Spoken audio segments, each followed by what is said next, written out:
Boys and girls, how are you? We are back on Ken's Wagyu again this morning. And it takes time to get everything looking right. I mean, you can't always catch every nook and cranny. It takes multiple times to get in and out, let it dry, see the way things English, wow. See the way things look. So we had some touch-up work to do. And we also got, without destroying the paint, a very clean hood. So I know it's not much to a lot of people, but this really is a super, super cool car. So we're hopefully, if all goes well today, we're going to be dropping in the engine.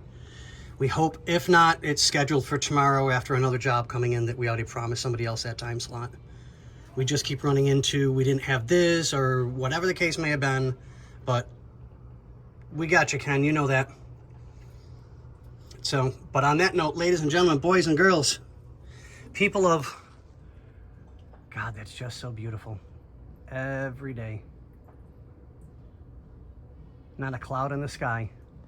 It's going to be like 115 again. Yay. But enough about me. All right, guys, we'll see you on the next one. Bye-bye.